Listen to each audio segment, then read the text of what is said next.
Good evening, ladies and gentlemen. Fuck, discussing now's on the screen. Let me get rid of that. Good evening, because it's clearly not morning. How are we all doing today? Well, it's kind of just the end of the morning. It's not 10 a.m.-ish, but it's close to it. My name's Graham Day, and that man that's just arrived is the man that we call Bibby. I'll read. So Bibby was sat in his chair and he was ready to go, and he was like, "Do you know what? I want Dr. Disrespect levels of content. I want to come strolling in as the show's just starting." That's what it was, and it absolutely wasn't anything to do with him going to close a gate because he's an angry old man. So it was like the fucking gate. It's all the drugs. No audio for Bib. That's fine. It's fixed now. It's okay. He was only talking about drugs. It's okay. But good morning. How are we all doing? It's 11:41. So the latest start of the week. But that's fine. It's Friday. That's what we do. That's what everyone does. Skyvy Friday. Nice. If only it was Skyvy Friday. Very busy morning. All the things already in progress. This morning off stream, which has led to the late start. Late start, some of you say. Well, if you don't know, let's make a soccer team. Let's make a soccer team. Okay, if you want to make a soccer team, we could do that straight after this episode of The Scoop with some Pez My Club Co-op. If that's what you want to do, that's fine by me. Are you hiding yourself from something there? Or are you just showing us the game? Yes, I was, yeah. Okay, I was like, we've seen it. Put it down. Yeah. I was taking some paracetamol, and I didn't want. You never know what you're going to get banned for these days, so I didn't want drug taking on stream to be one of them. I believe that's fine. You can smoke weed on stream, so you can take paracetamol on stream. Well, you can only smoke weed on stream if it's legal in your country. So, say if you're in California, where it is legal, in Los Angeles, that kind of thing, yeah, jobs are good. But yeah, it has to be legal in your stream, your area. But there you go. Anyway, Gary Clark, it's not in the feed, so I can't replay it, although it did come through nice and fine, has just extended his subscription through April. Thank you very much, Mr. Clark. Appreciate that. What a guy. Shagger material, that. Actually, just on that, there is an offer at the moment for subs. So I just want to, this isn't a sales spiel. This is just because I subbed to Show's channel last night. Our ice cream sub expired, and we were dropping the sub on Show because obviously we've supported him. He's supported us forever. So I wanted to keep the love going. Anyway, as I was looking at subs on the mobile device, it's $5.99 to sub on a mobile. If you get 6 months of subs, you basically get one sub for free, which sounds like a really good deal. But it's $5.99. It costs you $4.99 to sub in the browser, so you're not actually saving that much money.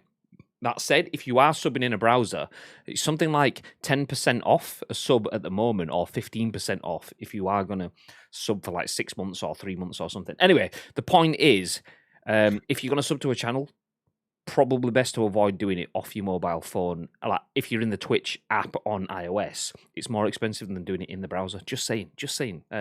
So not for us, for anywhere. If you're going to sub on a channel, if it's your first time doing it, then do it in the browser and it'll save you some cash. There you go. Consumer advice over. Nice. Anyway, for those that don't know, my name is Graham. This is Bib, and we are Ice Cream Uploads. And in true ice creamy fashion, this is The Scoop, your daily dose of news from the world of video games and beyond. Some may say the UK's #1 video game podcast, and those people are us. It's fine. Anyway, we're going to give you our thoughts. It's always us. I mean, you guys too, because we tell you to say it. Thank you. Anyway, we're going to give you our thoughts and impressions of the biggest, the best, and breaking stories from the world of video games. I realised I said that super fast today, so we're going to give you our thoughts and impressions on the biggest, the best, breaking stories from the world of video games. There you go. But we want your thoughts and impressions on our thoughts and impressions. That's kind of how this works. And it's important that if you are with us live here, where it's just gone 10 a.m. Stay frosty, yeah? Ish, on twitch.tv/Ice Cream Uploads. Mr. T gifting yet another sub in the channel. Kulan, who dropped in first thing with the hello this morning, now gets access to the exclusive ICU subscriber emote, as Mr. T has just dropped a free gifted sub on Kulan right there. So enjoy, Kulan. Enjoy. Use the new emote that you've had previously. There you go. And there he is, dropping it straight in the chat. Nice. Thank you very much for the gift, Mr. T. Appreciate that very much. Appreciate it a lot. Means a lot. So yeah, we do go live at 10 a.m. each and every single weekday-ish. It's 11:45, so it's pretty late today. But as mentioned before, we do this around our real job. This is the side gig. So it's appreciated very, very much when Mr. Gari Clark extends his sub. Mr. T drops a gift. That does help keep all of the lights on in the studios that we have. So we appreciate it very much. Thank you very much. Thank you very much. So yeah, please, if you are in the chat, where it's not 10 a.m., feel free to give us those thoughts and impressions, because we turn this live stream into a podcast, a video on YouTube, and an audio podcast on iTunes, Spotify, SoundCloud, and Google Play. 4 different audio places, 1 video place, plus the live stream. Ice Cream Uploads is taking over, baby! That was baby, not Bibby, because we're not taking over Bibby, because we already have. He's ours now. Ha ha ha. Anyway, before we jump into the show, we have some spicy news regarding the Xbox boss and his comments. You may have seen it as it was on the start of the screen as the show, on the bottom of the screen as the show started. Plus, we've already tweeted it out, but there was an Xbox splurge of activity last night, which you guys have been sharing the news stories with us, so we've got those for you today. Before we do start talking about that, though, exclamation mark loot drop in the chats. Obviously, 2 subs in the chat this morning. I believe Gari Clark is in the loot drop because he's won it before. But if you're a subscriber to the channel, whether it's a gifted sub or whether you've paid for it yourself, or whether it's your Prime Gaming sub, if you're a sub on the channel, you could get a prize. 1 person gets a prize a month for free. It's just a way that we give back to our community. And this month's prize is a copy of Valheim, or another game of your choice, because it's nice. It's nice to give games back. Let's all play some games together, and we will allow you to do that as a thanks for saying, as a thanks for looking after us with the subs. We appreciate it, as well as that exclamation mark insert coin. Myself and Bibby will be live on official insert coin this Wednesday, 6 p.m. Twitch.tv/official insert coin. Part 2 of our Away Out playthrough will be live, as well as that. Bibby doesn't even know this because I've not even had a chance to mention it to it yet. So some news, Bib. Exclusives. Yes, Insert Coin have now given us the dates for additional streams later on in the year. So as well as our stream in March, we will have a stream in April and then maybe in May as well. Hey. Oh, so we will be having additional streams. All of the streams will be having additional segments and placements on the official Insert Coin channels as well. So nice. As far as I'm aware as well, they're very, very close to reaching 1,000 followers. So if you could go over there and help about, that would be greatly appreciated. Yep. If anyone can do an exclamation mark SO for a shout out in the chat for official Insert Coin, that would be very, very much appreciated. But for now, though, first things first, I'm going to jump into the split screen. See you in there. Nice. There we go. Just in case you didn't know, that's Baby I'm Graham. Nice. Okay, well, let's jump into the first bit of news today. It's very Xbox heavy, so if you've got any of the Master Chief emotes or anything, feel free to drop that in the chat. You know, just because you can. Why not? But where's the lead story? There we go. Today's lead story is an interesting one. We were speaking about this. Was it just yesterday? Kind of putting our guesses as to what things could be. If it wasn't yesterday, it was the day before. Anyway, another little bit of information that could be taken completely the wrong way, but we'll take it however we want to take it. Not like that. Calm down. Easy tiger. Before we do, first things first. Coolan, good morning. Enjoy the sub, dude. Enjoy the sub. Mr. T says, Wagwan, Mandem. I read. Lake says, then again, okay. Pretty sure it's only 9:37 a.m. somewhere. Maybe over the rainbow. Yeah, exactly. It's close somewhere in the world. Enix says, yo. Gary says, I'm going to bed soon, lads. Easy, Tiger. It's not that late. God.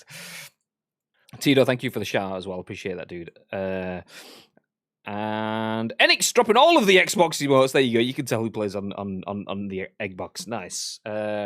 Mr. Gary Clark says, we all nailed the predictions. Well, let's see. So what the predictions are relating to is this. This article written by Tom Ivan at VGC says, Xbox boss, nailed that, by the way. Xbox boss says Bethesda acquisition is, quote, all about delivering great exclusive games. That's the title. The tagline says, Phil Spencer says, Xbox Games Pass exclusives are the root of this partnership. Interesting. I also want to point out that I managed to say Xbox boss because I not only slowed down and thought about it, but I also fucked it up off stream speaking to Baby beforehand. So I got it out of my system then. So there you go. For anyone that's new here, Well, I I'm proud of struggle. you, Cheers, mate. Cheers, thank you. For anyone that's new here, I struggle to say simple words like Xbox and boss back to back. But anyway, mate. Microsoft has said that delivering exclusive games for platforms that support Xbox Game Pass was the primary reason it acquired Bethesda parent ZeniMax Media. Speaking during an Xbox and Bethesda roundtable event on Thursday, Xbox head Phil Spencer addressed the burning issue of exclusivity following the acquisition. Quote, so obviously I can't sit here and say every Bethesda game is exclusive because we know that's not true. There are contractual obligations that we're going to see through as we always do in every one of these instances, he said. We have games that exist on other platforms, and we're going to support those games on the platforms that they are on. There are communities of players. We love those players, and we're going to invest in them. And even in the future, there might be things that have either contractual things or legacy on different platforms that we'll go do. But if you're an Xbox customer, the thing I want you to know is that this is about delivering great exclusive games for you that ship on platforms where Game Pass exists. And that's our goal. That's why we're doing this. That's the root of this partnership we're building, and the creative capability we will be able to bring to the market for our Xbox customers is going to be the best it has ever been for Xbox. Bethesda currently has 2 PS5 timed exclusives, planning Deathloop and Ghostwire Tokyo, which Xbox has previously said it will honor. Microsoft announced on Tuesday that it had completed its acquisition of Bethesda parent ZeniMax Media in a $7.5 billion deal. Anyway, we'll stop there. We've gone through the intricacies of what that deal covers, what it includes previously, so we don't need to go through that. If you want to read the rest of the article, that was written by Tom Ivan at BGC. Feel free to go and check that out. He's a decent guy, Tom. You know, we cover his news fairly often. But the news right now is that, discussing now on the screen for you now, Xbox boss, thought about it, got it, nailed it, says that Bethesda acquisition is all about delivering great exclusive games. Thoughts, babe?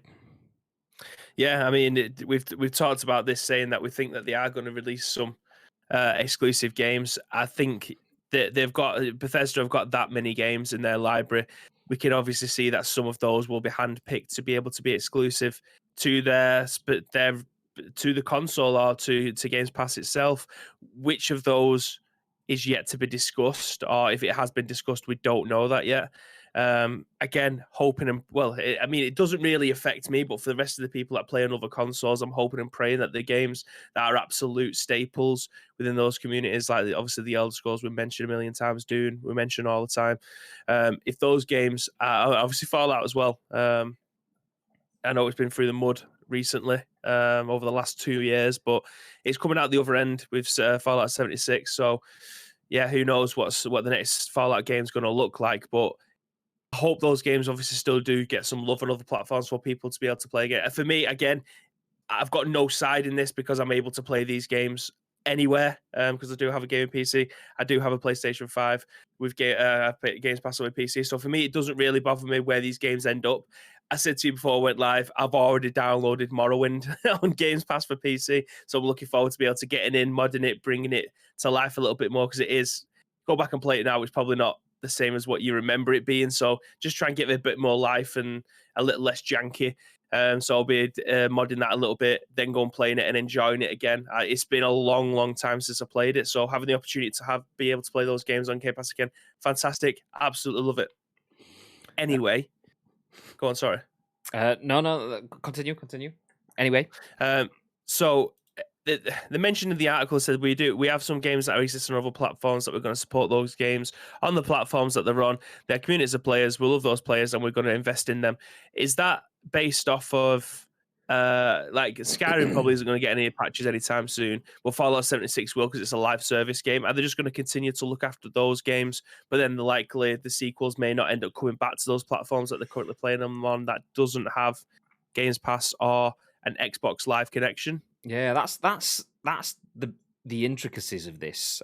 Jump back through then, so we'll catch up with everything. Pez DNA, Shale says, morning lads. I'll read. See that? You mentioned Pez DNA and he arrives, albeit a day or two later. Did you mention him yesterday or the day before when we were talking about? Did yesterday, yeah. So there you go. Good morning. I'll read. Mr. Jim Butter says, I hear if you say Xbox boss 3 times, Phil Spencer pops up out of an Xbox. Well, Phil Spencer is never popping up out of an Xbox in my house because I can barely say it once, let alone 3 times.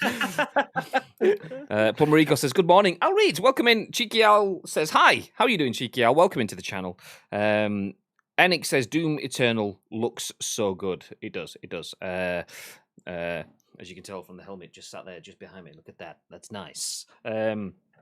Mr. T, though, says, from what I understand, anything contractually/legally will be on other platforms, PS4 or PS5. Apart from that, they'll be on Game Pass exclusively, meaning Xbox, PC, and cloud. Makes complete sense to me. Gary agrees. Enix said, so most likely any game that released previously will still be supported. Any MMO and live service game, and the 2 PS5 games, but everything else exclusive.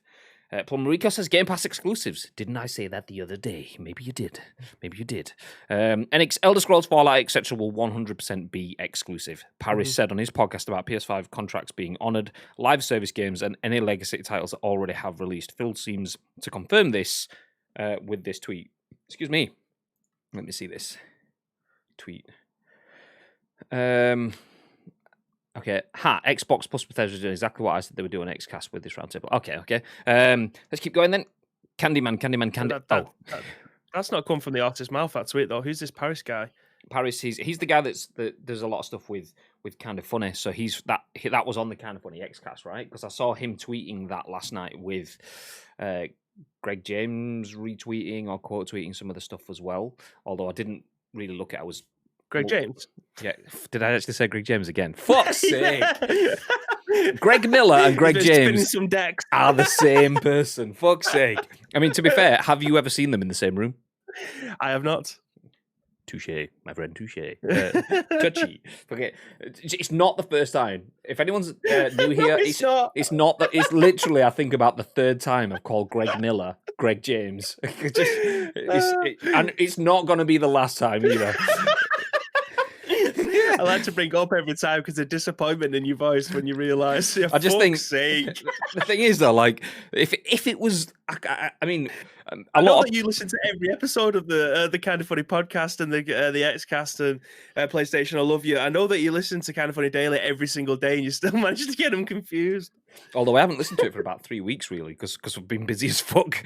But yeah, up until about 3 weeks ago, I was listening to it every single day. But I think it's partially the fact that I really like Greg Miller, and also the fact that I'm kind of ambiguous towards Greg James. So it's kind of like if it was. I mean, a lot of people don't like Chris Moyles, but I used to really like Chris Moyles because he used to boil people's piss. So if I was getting it wrong with Chris Moyles, you kind of think, oh well, that's okay. But it's just Greg James is like, oh whatever. No. So yeah, my bad, Greg. And Greg, apologies. Okay, let's. Well, you can get in the fucking bin. Do not like Greg Wallace. I always forget which one's which. Is Greg Wallace the bald guy from Celebrity MasterChef? Oh, from MasterChef, yeah. Hate him. Because, like, I'm not the biggest fan of him anyway, but one specific instance, I know there's a lot of news to talk about Xbox, and we are currently talking about Gregs of the world. I know this is going off topic. Apologise, just bear with it. Gregs. But Greg Wallace, I was never a big fan of him anyway. I'm not really into MasterChef, that kind of stuff anyway. And he was on TV. Daniel was watching an episode of MasterChef, and I thought I'll give it a try. And I remember someone saying something about some of the food, and there was 2 things that absolutely triggered me. It was, I don't have a spoon or anything to show you, but most people they'll get a bit of the dessert and they'll put it on the spoon and they go, that's nice. Or they'll stick the spoon in the mouth and it'd be like, but Greg Wallace, there we go. He got this massive spoon, like pretty much deep throated the spoon to the back of his throat. I was like,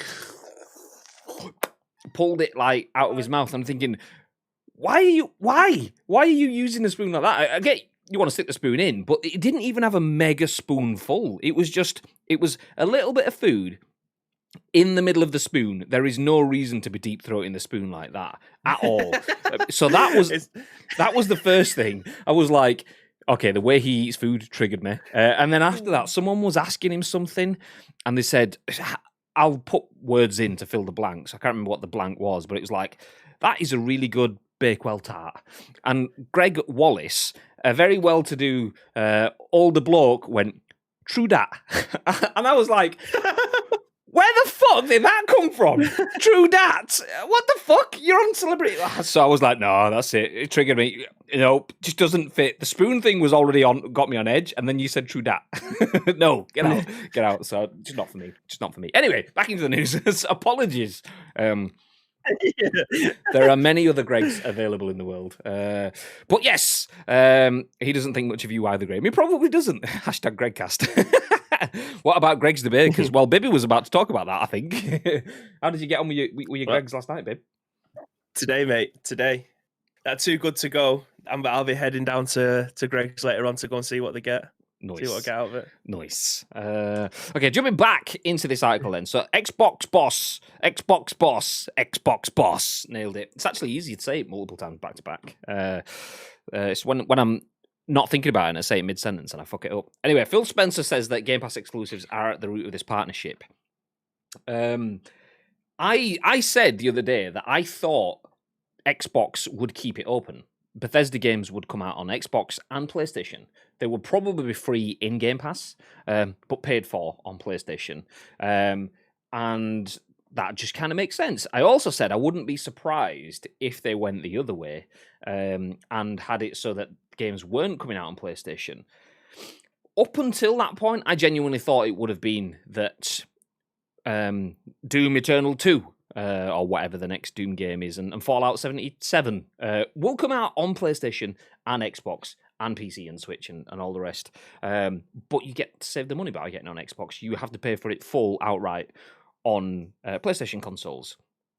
I'm not sure that is the case, because the way that Phil Spencer was talking about the root of the partnership is delivering exclusives for Xbox users and giving them the games. I'm not sure anymore, because obviously the contractual stuff, Deathloop, they're not going to go, well, fuck that, we'll take that now. They're just going to deliver on that. It's easy, it's in the works. They don't want to upset apple carts. It will give them bad PR by shitting on stuff that's already been put in place. So they're just letting that go because they kind of have to. But then beyond that, yeah, I'm not sure. The way that he was talking about it, it was quite strong words. Not that he was like angry or aggressive, but strong words from someone that is usually very PR'd in his responses. He doesn't say something by accident usually.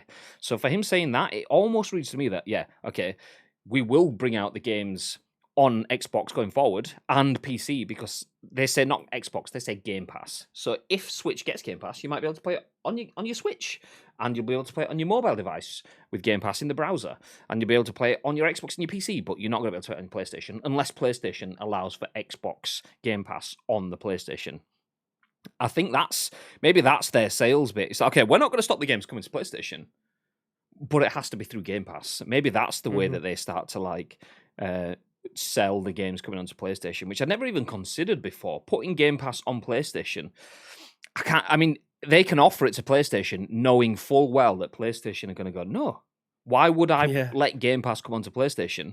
Because if Game Pass comes onto PlayStation, all the other games that people get free on Game Pass are never going to be purchased on PlayStation ever again. So even PUBG... And PlayStation now is dead. Yeah, exactly. So I can see Xbox saying that. Oh no, we'll happily let it on PlayStation. PlayStation just needs to let people access Game Pass, which they know is not going to happen. So I wouldn't be surprised if it does happen like that now. After that, the way that it was worded last night, I wouldn't be...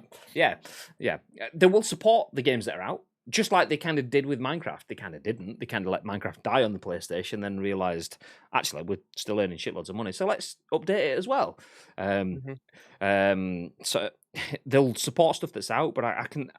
Until reading this news last night, because I didn't watch the roundtable, I would have thought, okay, all of Bethesda titles are not going to be exclusives. Now I wouldn't be surprised if they are. So yeah, there you go, my thoughts. I can't see it. I genuinely can't see it.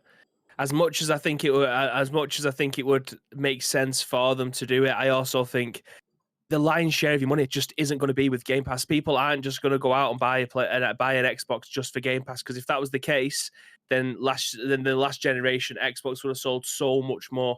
What makes them think that people are just going to go out and get an Xbox just for the sake of buying Game Pass now Bethesda are on there It's just not the destination people are going to play the games, albeit it's a very, very, very good service. And if it didn't have a PC, I know this is kind of contradicting what I've just said. If it didn't have a PC and Game Pass, it may entice me a little bit. But I mean, being able to play my PS2 games on my on an Xbox Series X that I don't own yet is more enticing than Xbox Game Pass. Like, just because it will become an exclusive, I think again they're still going to shoot themselves in the foot. They bought Bethesda for a reason, and the reason will be somewhere down the line, whether or not it's the next sequels to these massive franchises, that they are still available on other consoles. Not having them on the consoles down the line is what they're aiming for. I can't see it being within the next 3 years or 4 years. It will be much longer than that. It doesn't make sense until Xbox start to catch up. I don't think they're going to do it.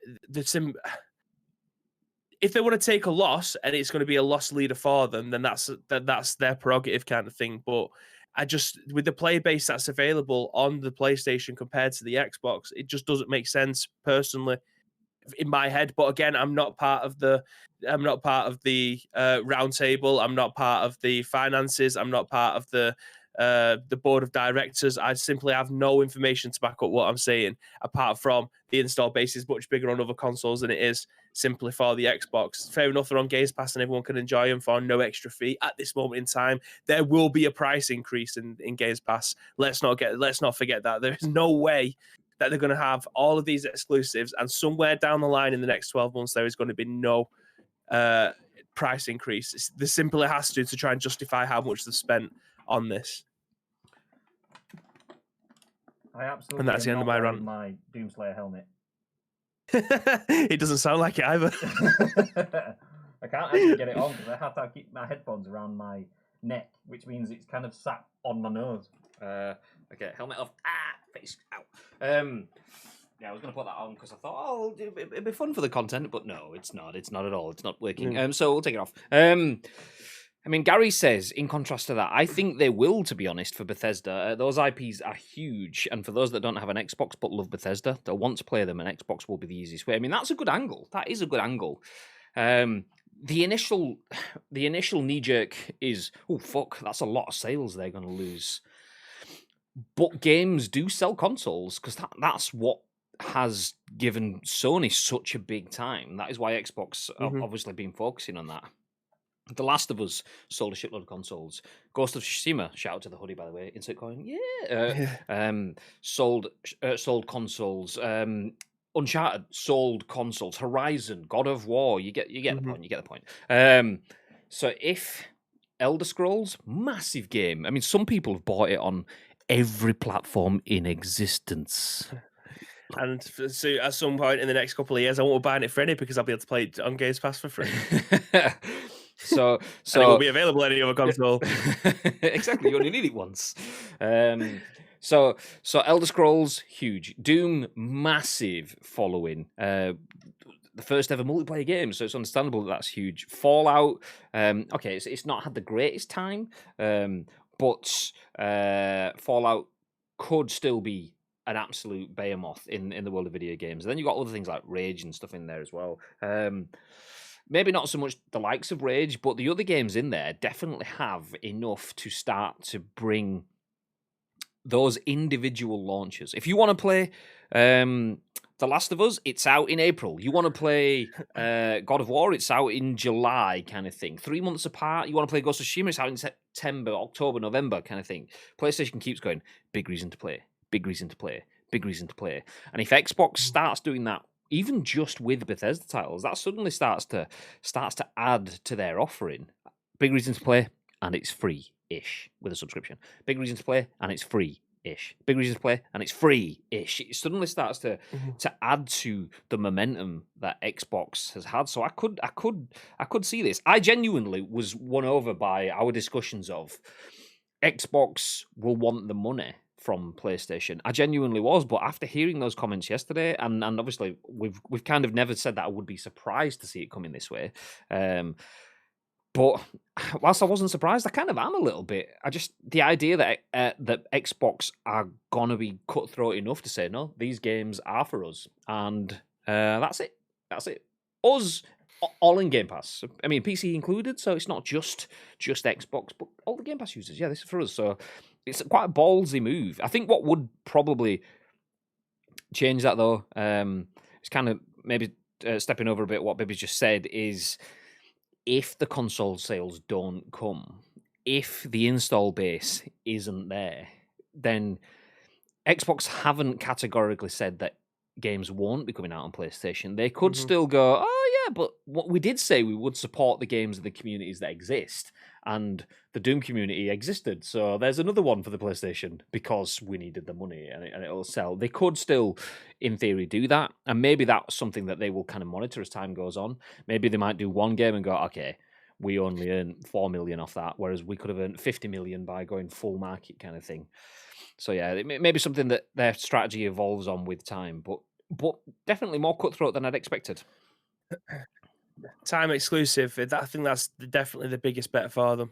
I can see that one. There's for me, there's absolutely zero complaints about that. They've paid the rights for it, timed exclusive. That's absolutely the easiest win for them. You can eventually play these games, but the first place that you can play them for at least 12 months is over on your Games Pass for PC or your console, regardless of whether or not it's a Series X, Xbox One, Xbox One X. All of those consoles have the ability to be able to play these games for 12 months, and then eventually they'll move on to everything else, because I don't know how many they sold on Nintendo Switch for the likes of Skyrim, but I think it did well enough for them to be able to feature another one later down the line. Obviously, it will be a watered down version because of graphics of what this new game is going to be like. Unless we get the 4K version or the Pro version of Nintendo Switch, you ain't ever going to be able to run on that. I think it just about managed to run Wolfenstein and just about managed to run Doom. So I'm guessing that those two games were probably the tester, as well as Skyrim. See what this power of this console could potentially be, but it makes absolute sense for them to have it for 12 months. I just can't see them not releasing it on any other console. Again, it always comes down to install base. See, they bought another company for money. There is no way that they're just going to take a loss on this for the rest of time. It just doesn't make business sense. Even as someone that's, again, not part of the finances, it just doesn't make money sense to lose that much money over time.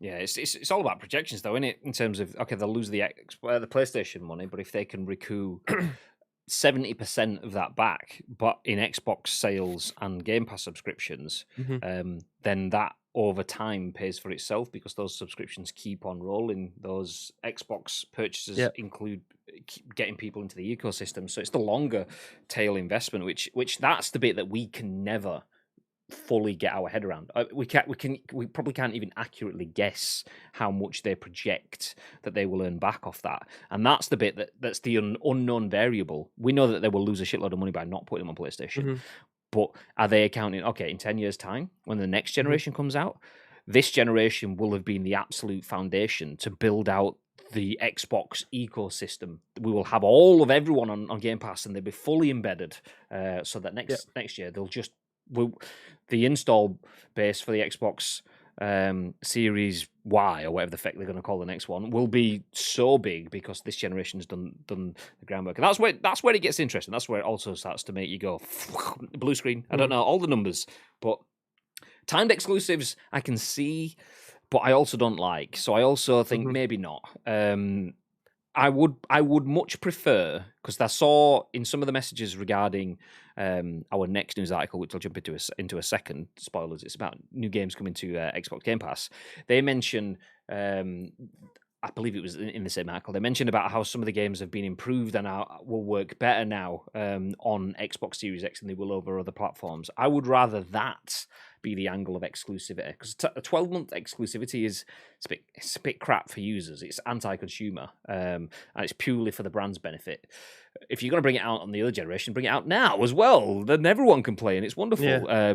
However, if they say, okay, well, we've made a PlayStation and an Xbox version, but because it's our own game for our own systems, and we know our own developers and engines and stuff, it will look and play better on the Xbox. I think I'd be more happy with that being the exclusivity of, if you want uncapped fucking FPS or whatever your system can handle, then yeah, fair enough, Xbox. If you want it stuck at 30 or 60 or whatever it is, then PlayStation. That for me is where I'm kind of more forgiving with that, because they are making a game on their own in-house systems versus someone else's. It gives them the freedom to make it look and play and respond better. And then that naturally sells it being the most powerful system out there, which is the message that they keep sharing.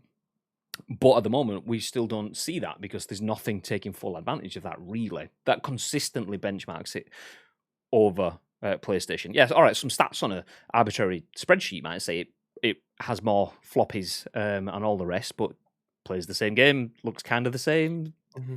Eggs is eggs. There you go. Or X is X. There you go. Jumping back through the chat then. Where did we get to? Gagad is I lurking. think it's interesting though that we're talking about time, trying to recoup that money over time, where time in the video game industry is a luxury. Like, there's been so many games that have either fallen down or been released in such a buggy state because they haven't been allowed the time necessary to be able to get those pieces in check. And we're talking about something that they could potentially try and recoup there.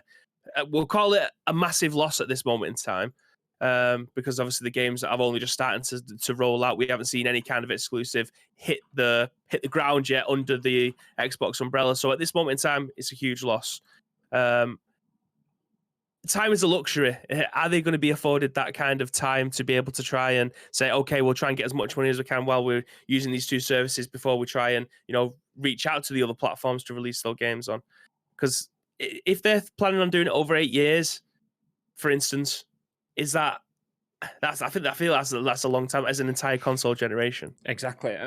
That's where we don't know those conversations, because that could be playing the long game, which is smart, but also, is it smart? Because I was just using a very profitable example. Fortnite, obviously, made 1.2 billion in revenue in its first 10 months. On the mobile alone, it made $2 million a day. This is obviously 2018 stats. It's probably not still making that now, but that came out of nowhere, was an add-on to a game that was okay, and suddenly churned over. One free-to-play game was earning enough to pay for a good chunk of that Bethesda acquisition, and that came out of nowhere. So is that long game the smartest way? I don't know. Maybe not in the volatility of a market like that, but you probably have to hedge your bets a little whilst also playing the safer bets. So this is more like your gilt-edged longer tail investment strategy, as opposed to the let's just gamble, stick it all on red, pow.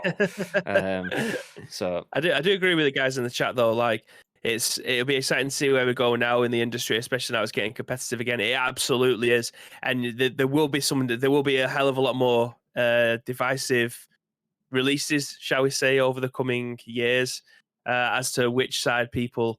I mean, I try not to take sides. I'm able to play games. I like games for games. I want to be able to play them as many ways as I can. I want to own 17 versions of a game on every single platform, so I have choice to be able to do it. But if that's the way that they make money, I can't really argue. I've been using the Sony exclusive to beat Xbox down into the ground to a degree, even though I'm able to play those games on my PC. I keep on saying that, but I just need to affirm that I'm not on any side. I just have a preference as to where I play my games at the moment, because that's the ecosystem that I'm in. But I have the ability to be able to play the other games on other consoles. I have a Switch, I have a PC that can play Games Pass, I have a PlayStation 5. I'm in a very privileged position to a degree.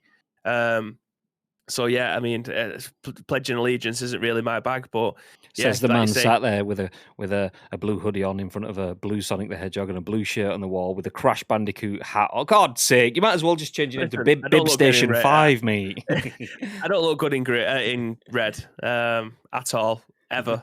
So everything's blue. Jump into the chat. I mean, I can't find it out. Yeah, Gagad did go back to lurking, so appreciate you being here, Gagad. Thank you very much, dude. Some more comments of my Greg Wallace attitudes. I want to see Graham Davis, Greg Wallace boxing match, much bigger than KSI versus Logan Paul. He's going down. Chelsea, good morning. How are you doing? Sony fans want PS Now to be improved, says Enix, but it still won't be the same value. Sony won't put all their exclusives day one on PS Now. Agreed. They won't, because Sony makes a shitload of money from their exclusives and Microsoft doesn't. So that's second place taking the gamble. Sony doesn't need to. And that changes, though, when Xbox suddenly own 70% of the market, and PlayStation like, fuck, we need to do something drastic. So no, it's not a bad thing, and it's not Sony being stingy. Sony have got a business model that has worked exceptionally well and delivered some exceptional content. If you put Sony's PS Now versus Xbox Game Pass, there is a huge disparity in favor of Game Pass, but that's too simplistic a look at it, though. Yeah, so yeah, no, I agree with the content. PS Now is pants in comparison, for sure. And Didn't they made a massive loss on the likes of Gears of War coming straight over to the straight onto Xbox Game Pass? There was a game that they made a massive loss on. I was going to say, I've heard contrasting messages on that. I've heard that some games maybe, and most of the comments around that have been for external development kind of stuff. Some developers have kind of gone, yeah, not so sure. Whereas other developers have said, by the games coming to Game Pass, it's made more people buy it because it's free marketing for the people that don't have Game Pass. And it's also made people buy, if something 3, Doom 3 comes out, people go out and buy Doom 1 and 2 then as well, because they want to play them before they buy Doom 3 and so I've heard contrasting stories. I don't know which ones are the ones to go off. Jumping back in the chat, John says, will be interesting to see how Sony retaliates if Games Pass makes more of a push. Enix says, EA joined Game Pass, rumours of Ubisoft doing the same. There is something with Game Pass that is adding huge value for publishers. And I believe that's true. But is that a loss leader? That value for publishers, is it sustainable? So if nobody's spending, if people cumulatively, individually are spending less money, does that balance? Does eventually more people spend money? Because some people will spend 50 quid a year, buy one game and that will be it. Some people will spend 500 quid a year, buy 10 games. Some people will spend more. Does the money balance? I would be wary and say that maybe it doesn't. Not for that many people playing that many potentially different games at once. Someone has to lose out somewhere, because you can't just go, everyone have more money than you had before if there's not more money coming in. So at the moment, there is potentially value for publishers. Will that stay the same? I'm not sure. You can from an economic standpoint, you can see Xbox changing their percentage payouts. Oh, that's it now. Okay, we've got a bajillion users now, so there's more people coming in. We can't keep paying out the same rate, so the payouts are going to go from 5% to 4%, which is only a percent, but it's quite a big difference, kind of stuff. So, yeah, it probably is huge value for publishers, but is that just to get them in? Is that the crack dealer giving you your first little bit of crack for free, and then before you know it, you're sat in the street in just a dirty vest shitting your pants? Yeah, I don't know. Maybe it is. I don't know how the fuck I got there from that analogy, but there we go. May have to give Skyrim and Fallout a go now, says Plum Rico. Do it. It's free. I think they will, to be honest, says Gary Clark. I've done that bit already. One thing though, exclusive Bethesda games make Game Pass a huge proposition for PlayStation only players. That is true. People that are only PlayStation, that does then turn their head and go, maybe I've played a lot of Doom. I've played a lot of Fallout on my PlayStation. I do still kind of want to play it. So maybe I am going to just get myself a Series S or something like that. So it does turn heads. I'm really glad that I have Game Pass Ultimate until May 2023. People forget Elder Scrolls, Fallout, and possibly Starfield will be mega for Xbox. True. Where's it gone? Chat's just jumped. 100% for a price increase for Game Pass. Same with what Netflix does. They'll announce new stuff they're making and then bump up the price to cover the cost. Exactly. Either within 3, says Enix, and it would still be value for money with what it has if they increase the price. That is, says Mr. T. I agree. It's just it's the value proposition though, isn't it? It's a case of you give someone something and tell them it's 30 quid. They're like, fuck yeah, I've got all this stuff and it's amazing. It's only 30 quid. Woo, woo, woo. But you then give someone the exact same thing at 20 quid and then tell them that it's going up to 30 quid because they've been used to spending 20 quid. They're suddenly 30 quid's like, fuck me, it's 30 quid. It's 30 quid. And it's like, yeah, but the control groups, these guys think it's fucking amazing. You don't, because you've not had to. So that's the issue with anything like that. I remember when PlayStation started with free online on the PS3, and then when you got the PS4, you had to get PS Plus, which had a cost to it, and it was like a cost for playing games online. It's like, oh, well, I've just been on the Xbox 360 for 5 years, so yeah, I'm used to it. But yeah, people like that knee-jerk reaction. It will disappear, but yeah, it will go. Halo Infinite update last night, and it's shaping up nice. Forgetting that Halo is still the mega Goliath that will release this year, especially with barely many games. When barely many games are releasing, had a good convo last night where people are getting tired of being beta testers for big games that aren't finished. Game Pass allowed people to get involved if it released on the platform without risking £70. That's a good shout. Game Pass does allow that. You can try all of the games, and it's like going to an all-you-can-eat world buffet. You want a bit of pizza? Well, you don't have to spend £15 on your full pizza. You spend your 16, 17, 18 quid to get in, and you nibble a bit of pizza. Actually, I'll have a little bit of egg foo young as well. Nice. Yeah. Do you know what? Steak? Yeah, I'll have one of those as well. Bit of everything. Okay, I'm going to try to jump down past the comments because you guys are giving all of the thoughts and opinions, which we really enjoyed. But I'm going to jump into the next article, which isn't too far, so I want to make sure I've got everything caught up. Asim says, I'm excited. Thank you. Oh, no, sorry. This generation just got interesting. We're going to be spoiled. I love it. I thought it was about something else, but fine. We'll be excited to see where we go now, Mr. T, in the industry, especially now it's getting competitive again. Sony clearly got complacent. This will start to make them pull the finger out and stop being so lazy. Hopefully see some good stuff from them. I don't agree there. I don't think Sony have been lazy. I think Sony have continued to be consistent, chipping away. They had a better launch range for me than Xbox did. Fucking Astrobot, yeah.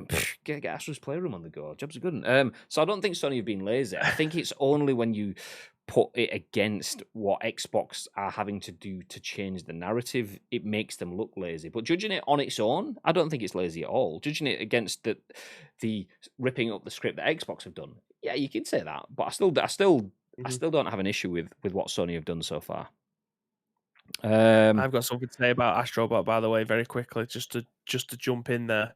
Apparently, Astrobot, I've just seen it, Bacon Chin exclusive on Twitch, Twitter. The Astrobot soundtrack is now on Spotify.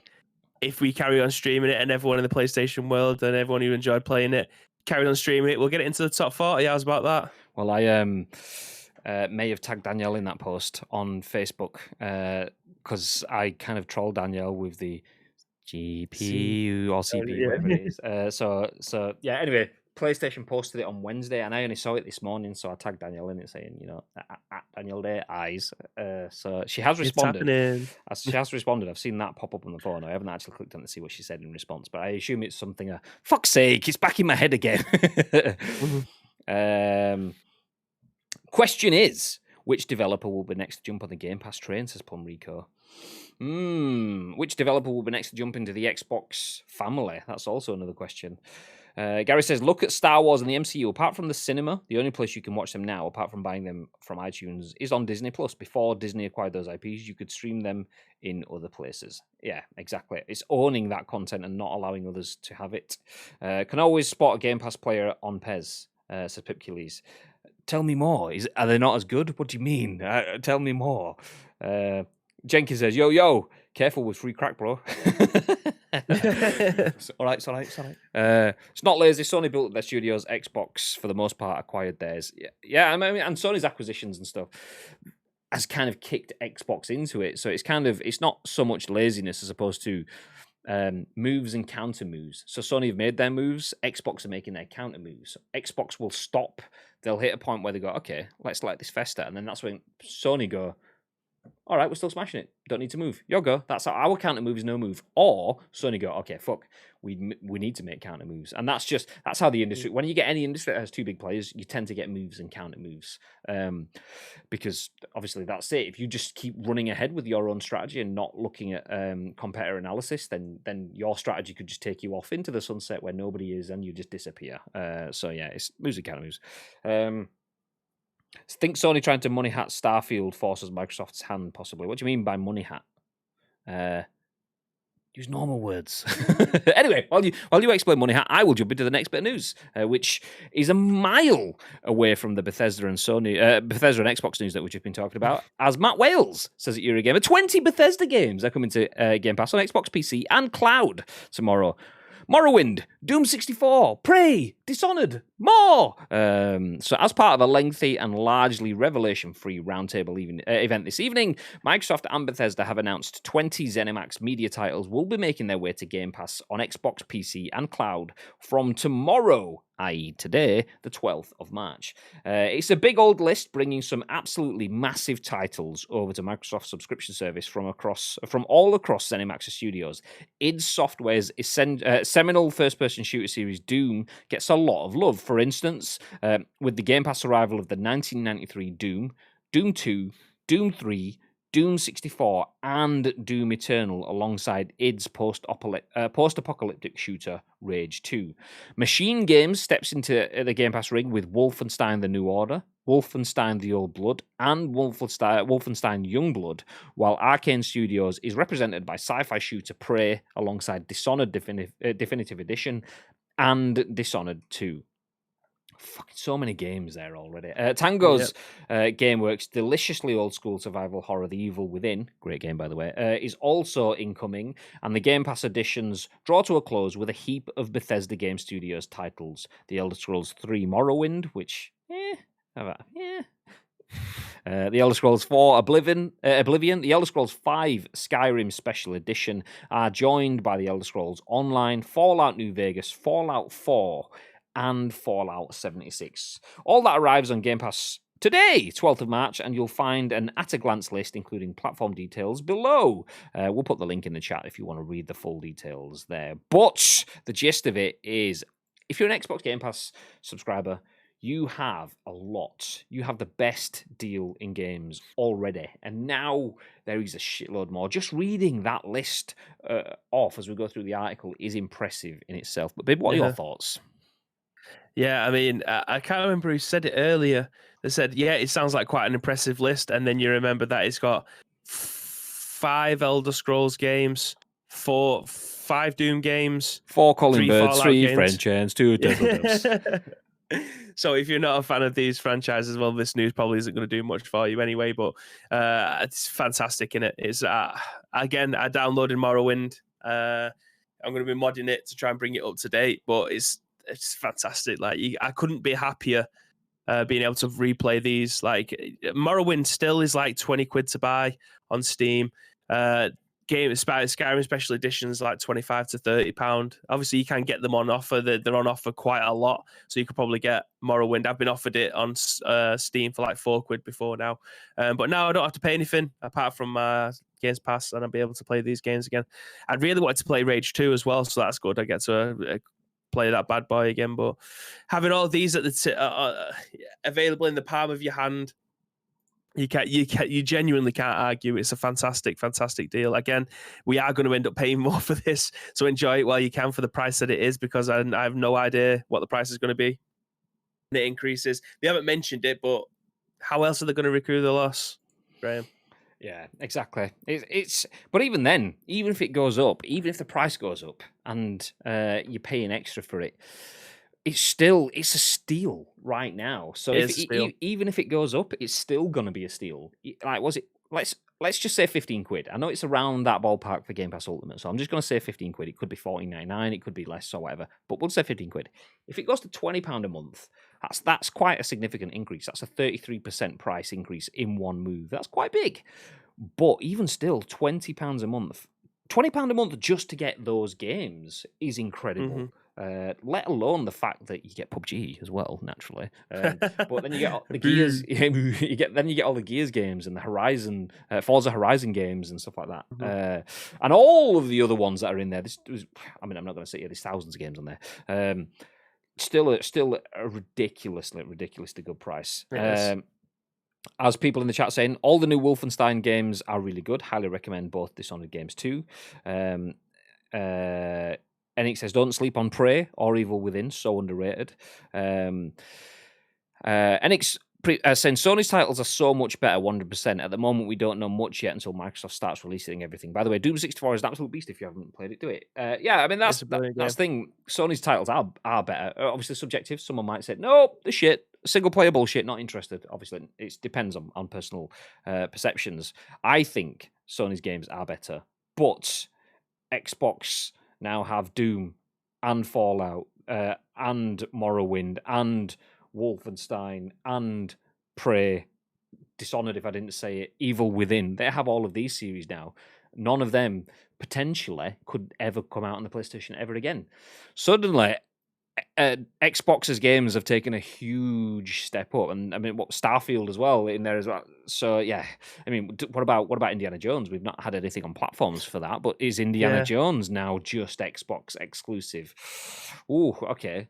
So PlayStation's games have been better, but you're only as good as your next release, and Xbox could have a lot of next releases that are pretty well.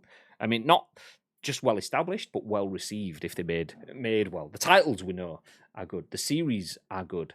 The games, if they're good, then suddenly Xbox are filling the one blank that they have on their page, and that is good exclusive content. That nailing it there. Where did we get to? Why isn't Wolfenstein 2 on that list? Weird. Apparently, Bibby didn't like it, and he asked the Xbox boss to get rid. I haven't actually played it. I haven't played any of the new Wolfensteins. The one that always sticks out in my mind isn't the one even that I got with my PlayStation 4. It's the one for PS2, Return to Castle Wolfenstein. If anyone's ever played that one, I played the shit out of that game. That was fantastic. But I wanted to play the newest one. What's it called? Is it Young Blood or something like that? It's a 2-player co-op one. That looked really fun. I watched a couple of people on Jinx play that. Don't think you did, mate. I did, don't mate. What's it called? Youngblood, yeah, Wolfenstein Youngblood. There you go. There's a clip from many years ago, 3 years ago. Wow, of me and Bridie Rip playing The Evil Within on stream when we were doing the Friday streams. We used to play scary games on Fridays, and that's me shitting my pants as some fucking thing chases me. So there you go. Evil Within, good game. Enjoyed it. So that never going to enjoy it again because it's on Xbox and I'm a PlayStation fanboy. So they're in your face green side. No, I'm not really, but it's good. It's good. Stuff like those experiences now potentially could only be experienced on one side of the game fanboy divide, which is a, like I say, it's a big stance. It goes against what Phil Spencer said before in terms of we want to be for the players. Having things just on our platform isn't the greater good for the community and for gamers in general. Phil Spencer has come out and said that, which I've said previously is a great stance, but is also PR fodder because you're still a business. And whilst that's a good idea and a good moral stance to have, it only takes weight if it's working for your interests. If it suddenly stops working for your interests, then you're going to go, actually, do you know what? Sod giving the games to everyone. Let's just keep them for themselves and make all of the monies, which you can't believe them. It is a video games business.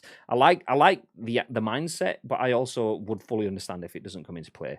So a lot of people, particularly PlayStation people, have been going, well, I thought Xbox were all about the sharing all the games everywhere. Yeah, but they're also still a business. So just get over it. PlayStation exclusives exist. Now these are Xbox exclusives. Okay, moving ahead. Super far away from the Xbox news now. That's a bit of sarcasm. As Tom Phillips at Eurogamer says, Xbox OneGuide to be switched off, ending Xbox One's TV dream. Change of tuner, says the tagline. And with the best introduction to any written article ever, Tom Phillips starts off by saying, TV, TV, TV. Nice. You love to see it. Xbox One launched in a terrible state with a half-finished dashboard, flaky Kinect controls, and nebulous plans to make TV programs. Part of its positioning as the quote, one device you'd need connected to your telly was its ability to act as a TV pass-through, so you could hook up your cable box or your USB TV tuner. Thankfully, all of that went away very quickly, along with many of the Microsoft execs who thought it was a good idea, but one element has remained until now.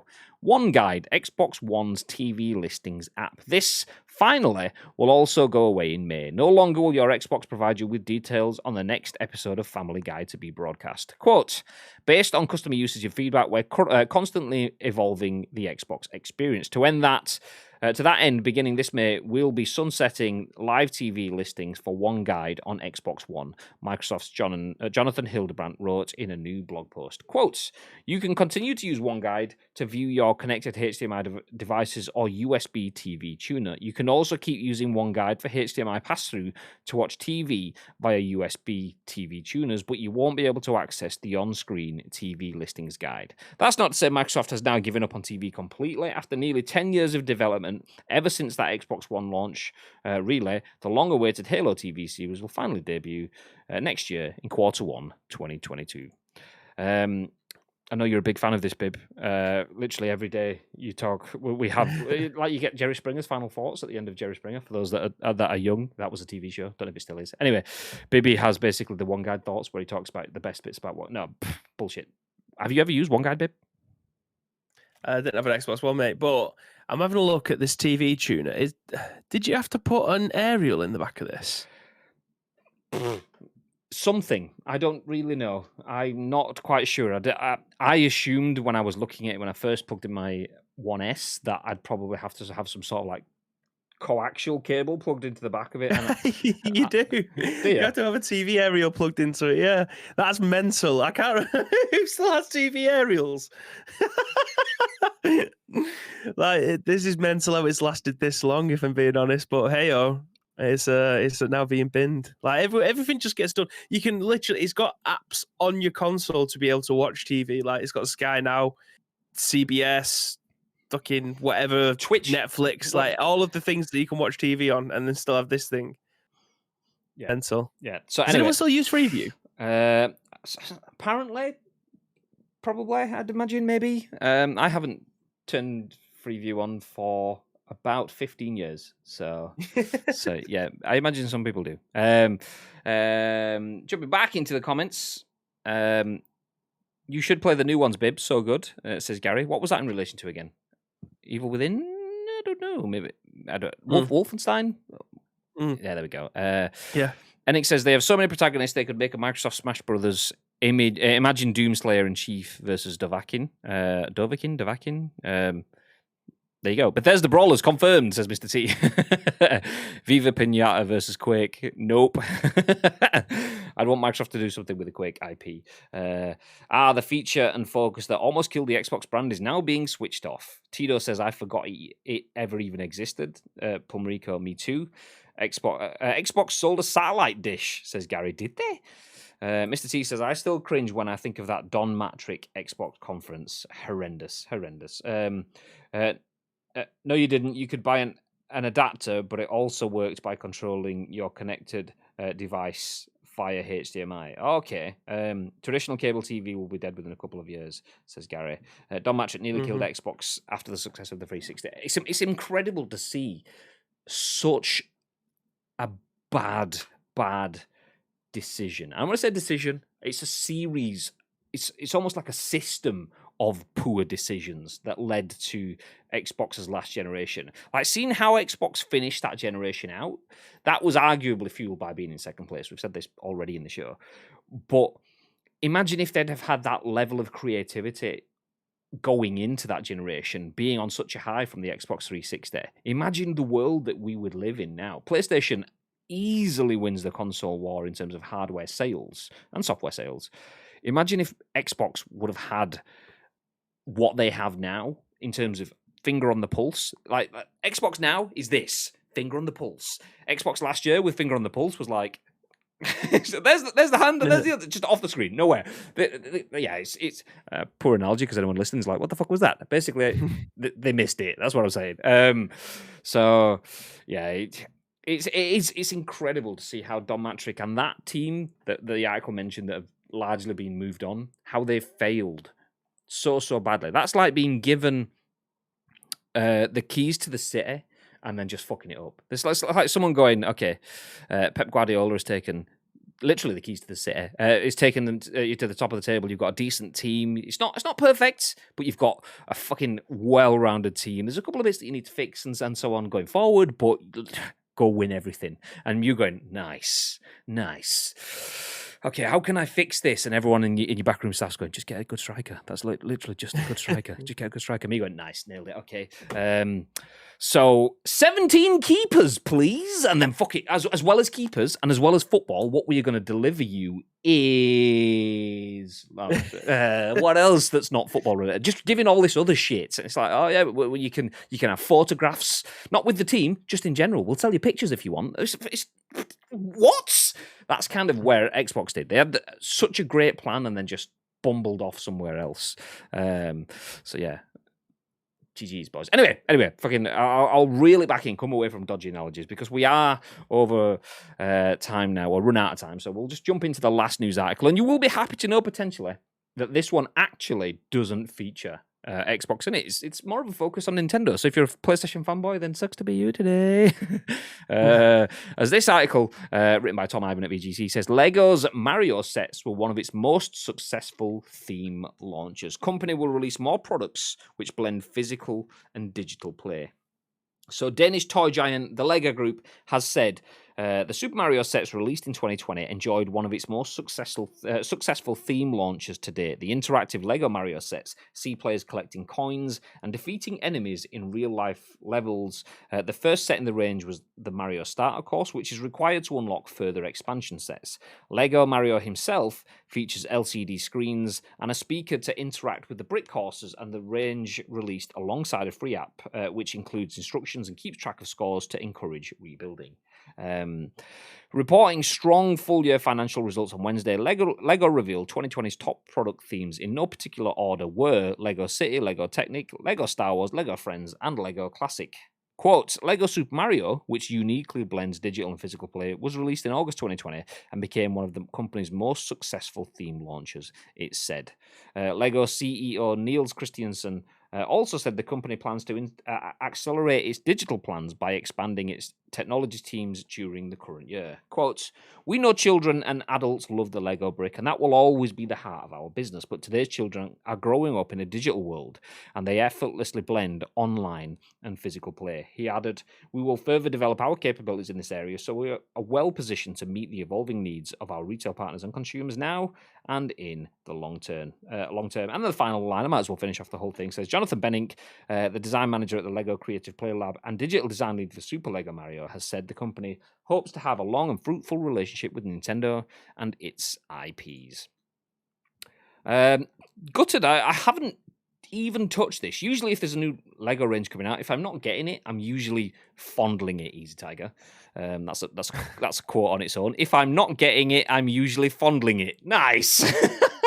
Fuck's sake. Don't clip it. So yeah, usually I'm hands-on with it. I'll go into the Arndale, there's a Lego store in Manchester, and I'll get to see it, I'll tinker it, play with it, and see how it goes. Jobs are good, and this, obviously, COVID world, not being able to do that. Shame. I do actually genuinely like this. What are your thoughts on Lego, babe? What are your thoughts on this article? No, I do like Lego. I mean, it has been the longest time. I just think it's so expensive. It is genuinely one of the most expensive, air quotes, toys that there is available out there. And then you stick a Mario or Star Wars or Harry Potter or a name on top of that, and it like doubles in price as well. So if I wanted to build the Millennium Falcon and Lego, it'll cost me $3,000 or something. It's just so expensive. So I haven't got the money to be able to shit it out anymore. I mean, one sec. Where is he? Here he is. Bing. Got a Batman Lego here. That's the man who brought me back from France. Don't know why. Just picked up what she was there for me because she's seen it and I liked it. And she said that was like 20 quid. 20 quid for that. And that's just like a little Batman. Little Lego Batman. It's just so pricey. I'm not going to get my Shield helicarrier out of the loft. I'm not going to get my Lego Batman tumbler vehicle either, or my Simpsons Quickie Mart, or the Simpsons house, or all of these other sets that cost literally we've spent thousands on Lego, which is expensive. It is expensive. It's very, very good quality too. But you pay for what you get. Yeah, exactly. And that's kind of the thing with this Lego Mario range. I love the idea. It's so cool. Let me bring this article back onto the screen. So this is Lego Mario, obviously. But see that little bit there, that screen where it says 16, it's got a little stopwatch. That is a digital display, an LCD display. So you're not just building, oh, there's Mario in a tube, and there is something, a shell or a firepower, flower power, whatever it's called. I don't know. It's not just a case of build it and look at it like you do with most things. This blending the physical digital play, as they said it, that 60 seconds is essentially a timer. You time yourself to go through the Lego course that you've built. So you build the world that you play in the video game and then play the video game physically, which is amazing, which is a really, really good. It's probably not something that will last forever. It's probably something that has a short shelf life in terms of replay value. Did we just become best But friends? it gives Lego an extra element of replay value that it's never really had. Lego, the idea for a lot of people of Lego is the creative break it and build it and break it and build it. But this is break it, build it, and then actually play with it functionally with an end game. Wow. So it's cool. I like to see that it's been successful, and it could lead to some pretty cool stuff going forward too. Where are we going? Open Sandwich, thank you very much for the follow. Appreciate it. Good shout. I would have well missed that. Okay. If it wasn't for that conference and the focus of TV, etc., that the original one had, we might have had a different narrative from last gen. Completely. Xbox TV changed the whole situation. That just gave the keys to PlayStation. You're City now. You have a go. They shouldn't have invested in their studios. They should have invested in their studios and new ones rather than TV. Yeah, exactly. Best E3 conference cringe. Konami. That conference is incredible. I've just seen the comments on this as well. Jesus, that was bad. The Dance Dance Revolution guy. There was so many things that were wrong with that conference. There was like cultural laughs, which is low hanging fruit, like cringe laughs, where you're having laughs at someone that's saying Dance Dance Revolution and can't say it. 1 million troops and can't say it. Okay, you're laughing at a man that can't speak English. Not the greatest humor, but that's where it begins. And then it goes on through you've just got Mexican wrestlers just wrestling in a conference. And these were the days of E3 being in hotel lobbies and shit like that. It's like you're in a room where someone the day before was probably given a speech on the latest in dental technology, and you've got like fucking Rey Mysterio Jr. looking bloke suplexing someone else. So what the fuck? And then you've got that when they add the Jaws music to that guy like staring at the back of the person's head. Incredible. If you've not seen it, that is one of the best edited videos because usually when you edit stuff, you can make something look stupid. But just by looking at that, you realize editing it makes it look stupid, but it also looked stupid to begin with. It's genius. It's so genius. There may or may not be some director's cuts knocking around on YouTube. To be fair, I was looking forward to the 99 Nights. It was my favorite series on Xbox. Like we're then in, is that the one where he's like 1 million troops, and then there's absolutely no noise from the auditorium? When I say the auditorium, I mean like the downstairs lobby of the hotel where they were doing the presentation kind of thing. And then he goes, 1 million troops, and then everyone goes, hey! And then he does that awkward like cut the noise. No, stop. And it's like, oh, no. I mean, to be fair, if that was me, I would have capitulated as a host there. I would have fumbled through the rest of my words. He kind of lived with it, so GG's. But yeah, amazing. Like with anything, stick a Mario theme on it and watch it just shit out money like nobody's business. Nintendo fans just buy it like mad. Plumerica says, OMG, I just googled Konami E3 2020, hilarious and psychotic too. We found a first timer. Mario is such a strong IP, it's insane. My parents would know who Mario is. Would they know who a character from Xbox or PlayStation? Nope. Yeah, I think that's more of a historical thing as well. Like this, back in the day, Mario was a whole takeover thing. Like Pac-Man was such a huge trend and a huge fad. A lot of parents might not know who a lot of video game characters are these days, but they would know what Fortnite is. And it's kind of like Mario was what Fortnite is. Sonic was kind of what Fortnite is. Guns, they might look at any shooting game and go, Call of Duty, and it's like it's actually PUBG, but yeah, whatever, yeah, fine, whatever, it's Call of Duty. So Mario and stuff now, rather than being individual characters leading brands, it's now brands tend to lead the brands. So that's how it's kind of evolved in that sense. But no, I agree. As a parent, my thought on Lego is the best trap for a thief ever. In terms of building them in terms of leaving them on the floor. What do you mean? Wait, what's this? Home Alone? Go in Jordan's house and there's just like a broken up like Lego helicraft carrier just dismantled on the floor under the windows next to the Christmas tree. That's the thing with Lego though, like, because it can't be that much to be able to put it together. Do you know what I mean? To manufacture it, it can't be that expensive. And then I just checked to find out how much like the Batmobile is, and it's like 280 quid. Like, fuck me, that's a lot of money. Yeah, look at the Shield helicarrier. That's probably about 370 quid or something like that. Maybe even more because you can't buy it anymore, I don't think. And I may have it sat unopened in my loft just because. Mm-hmm. But that's it. Each brick won't cost much at all. But it was all about if anyone's never seen The Toys That Made Us on Netflix, it's worth a watch. It has things like Power Rangers and WWE figures and Barbie and My Little Pony, and Lego is one of the episodes in there.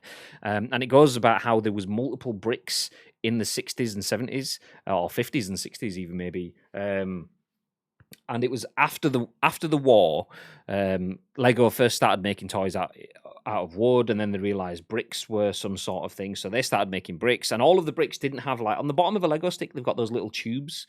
The tubes is what kind of changed the world for little brick toys, because they allowed bricks to click fast and not be loose. Before that, you'd stack bricks and they'd just all fall over, and that kind of changed the game. Anyway, Lego patented that for, I think the patent lasted like 25 years, and then in the 80s, other bricks could start to use stuff, which is where you started to see like the Duplos and the knockoff versions of Lego.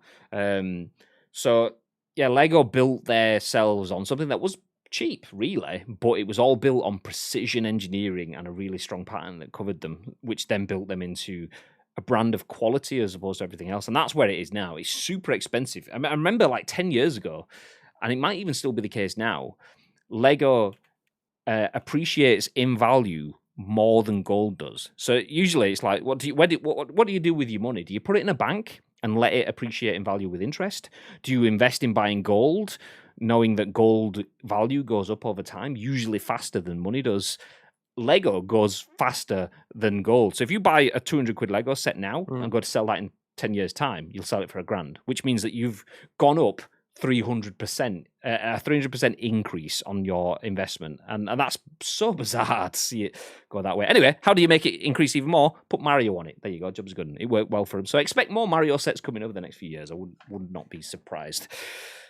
But that's enough of my ranting. Let's jump back through the chats. Oh no. Gagad has clipped the fondle. Let's see. Now, if I'm not getting it, I'm usually fondling it, Easy Tiger. That's now, if I'm not getting it, I'm usually fondling it, Easy. Fuck's sake. Cheers, Gagad. If I'm not getting it, I'm usually fondling it. Yeah, there we go. Nice. Yeah. Oh, Nice Man's clipped it as well. You're usually doing what to it, Graham? Let's have a look at this one too. IPs. What was you saying before about low-hanging fruit? Even touch this. Usually, if there's a new Lego range coming out, if I'm not getting it, I'm usually fondling it, Easy Tiger.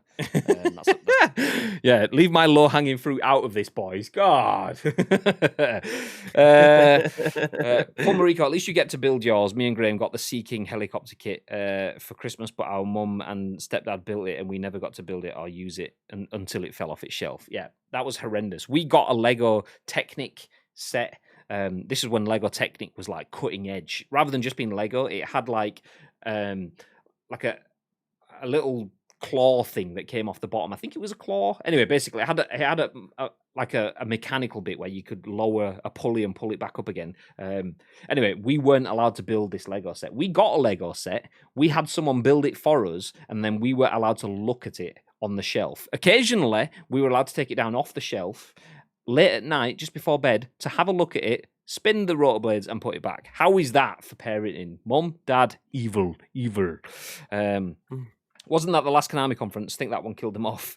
I don't know if it was actually. I know they definitely had more digital after that. So that's when they used to do Konami did the Nintendo Directs before Nintendo did the Nintendo Directs. They used to do them back in like 2011, 12, 13-ish kind of time. And then obviously just went to the normal news release kind of thing. So yeah, might have been. One for Graham and Gary, but pretty sure you see the legend that is Jay Boer in there at some point. Relay. Oh, is Jay Boer in there? I didn't realize. I'm going to go back and watch that now and see if I can see Jay. Hey. Lego strapline should be Lego for the parents. Yeah, exactly. Ads, I'll rate. It says Lego. Hello. Lego. Hey. Lego was too tricky for me. I'm more of a Duplo man. Kappa. Someone take it wasn't even Madge, it was Tito. I just said it was Madge. My bad. Tito, we've given you a sword of power and you can't manage Lego. Someone needs to take that sword off him before he goes and hurts himself. It was a rescue hoop, not a claw. I can't remember. I was 4 or something, maybe even less. I don't know. But there you go. Anyway, that's it, ladies and gentlemen. Thank you everyone for joining us for The Scoop. We are finished with today's episode of The Scoop, but there will be more content on the channel. Stick around because myself and Bib, are we playing PES? Is that what we're doing? Are we playing PES? I don't know. I don't know, Graham. Might play PES. I think we might play PES. Anyway, I thought you said you wanted to play PUBG. Go on, if you want to play PUBG, let's play PUBG. Nice. Anyway, we will. Nobody ever. All the people. We're going to finish up now. The sex barn is being built. You might be able to hear it in the background, so I'm going to finish off. That's what she said. Yeah, so we're going to finish the show now. We will jump back on. If you're watching live on Twitch, stick around. We'll jump back on with some PES content, some Michael Co-op. Nice. If you're watching on demand, then feel free to come and check us out on Twitch. Anyway, do drop us a follow if you're here live now or watching on YouTube. If you follow our Twitch, do get notified when we go live. If you're following or watching live on Twitch, please feel free to go and follow us on YouTube or drop a sub on the YouTube. That is free too, and that way you get access to all of our on-demand content. That includes the Scoop each and every single weekday, plus extra bits. So like when Bibby played through Resident Evil Maiden, I think it's called. That's on there too. Go check that out too. So the YouTube link is in the chat as well as all the others. Anyway, before we disappear and come back with PES, Bib, is there anything that you'd like to add? Yes, there is. Again, thank you very much for joining us on every single episode that we've done this week. 5 episodes. Go and see you live at 10 a.m. Every single weekday. So I appreciate every single one of you that have submitted articles, just joined in the chat, even lurks, we very much appreciate it. But if you want to get involved with the show, there is 2 ways you can do that. First of all, find us on social media. That's Ice Cream Alerts across all major social media platforms. And then also get us on Discord. The link is now in the chat. And it's also in the description if you're watching this on YouTube. All we need from you is your URL plus your thoughts and impressions. We'll then give you our thoughts and impressions on the very next show, which will be at what time? On Monday. It's Friday, Mr. Graham Day. It'll be at 10 a.m. Ish. 10 a.m. As today's is the absolute epitome of ish. We went live at like 11:45, but it's okay.